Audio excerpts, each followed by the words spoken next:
Hello, my name is Eric Tosted. I'm giving a quick video overview of the Philips Prestigo remote control.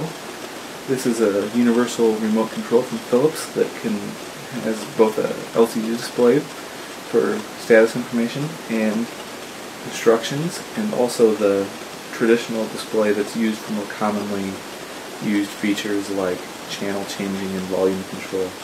And that allows you to not use the LCD all the time. This remote can control up to 20 different devices, and each of those devices is listed on this main page where you can select the one you want to use, like TV. And then there's several different pages of buttons for each device. And depending on the type of device, there might be more than a couple pages, up to 4 or 5. And then also these other buttons control the device too. And then there's also a page for activities or macros that are basically just commonly used features that might be complicated, that might involve switching on a lot of devices and changing inputs and things like that. So, like I made one for watch DVDs and watch VCRs. Yeah, I still have a VCR player. And then I'd like to talk about the overall quality and fit and finish of the device. The device has a very nice soft touch plastic on the back with a high gloss front on both the button surface and on the LCD display, of course. So the only issue with that is fingerprints. I keep a microfiber towel handy that you can use to wipe down fingerprints because I like my devices clean. I don't like fingerprints all over everything. So the button feel is very nice, positive feedback on all the buttons here, and the ergonomics are very well set up. The touchscreen is fairly good. Again, my large fingers can kind of hit more than one button at once, or sometimes the wrong one, but overall it's pretty good. And now what I'd like to do is give you a quick overview of using the remote and setting up a device with the remote, following the on-screen instructions. Okay, now it's time I show you how to add a new device to your Philips Prestigo remote. First thing you'll want is the remote from the old device that you're adding. So what I do is I click Home, and I make sure devices are selected, and I hold the home for 3 seconds. Directions are at the top. I click Add, and then I click on the device type I want to add, TV. Type in the brand name of my TV. The first few letters are fine.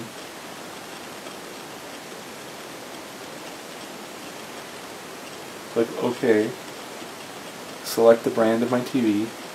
Now what it's going to do is scan for codes. So it asks me to make sure my TV is turned on, and press and hold the power button until the TV turns off. And right now it's scanning different codes that it has in its memory. And as soon as it finds the right one, the code should turn the TV off. There, I let go of the button at the same time. And yes, it turned the TV off. And it's telling me to try out the functionality to make sure it's all there. So I click power and make sure the power turns back on, and then I'll try out all the different buttons here, and then I can even do the buttons here and here. And then once the TV's back on, I'll try changing the channels. Sure enough, the channel changed.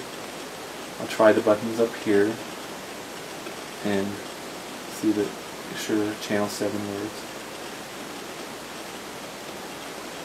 And then I'll try mute. Mute works. And then what I'll want to do is try the menu, and the menu doesn't work. So what I need to do is hold the button that's not working,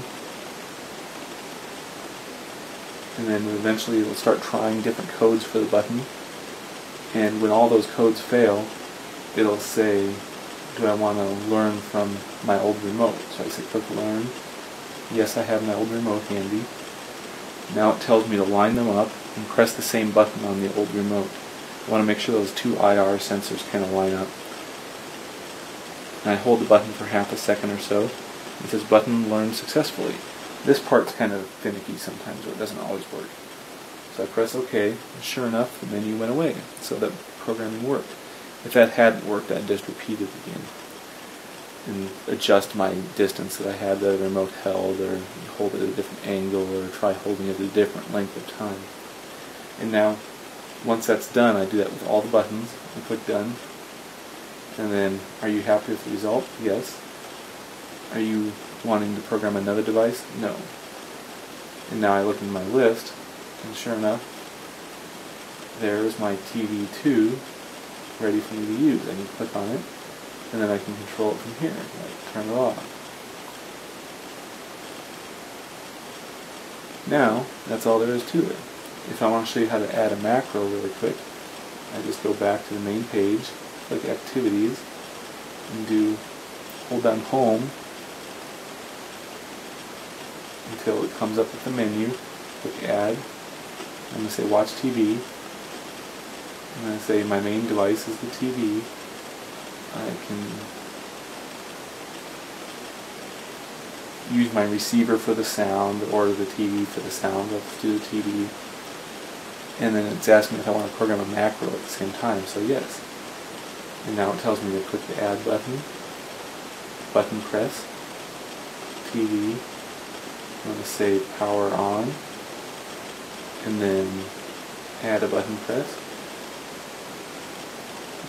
and then TV, and I can click go to channel 7, but my TV takes about 10 seconds to turn on, so I can add a delay here. Edit that. So the channel change won't happen for about 10 seconds after I turn on the TV. And I can click Test Macro. TV turned on there. And then about 10 seconds later, it will come up and issue the channel 7. Sure enough, it did the channel 7, and it will change in just a second here, and it did. That's all there is to that. You can also have macros that run when you're done with something, like you're done watching TV, you can have it turn everything off. That's all.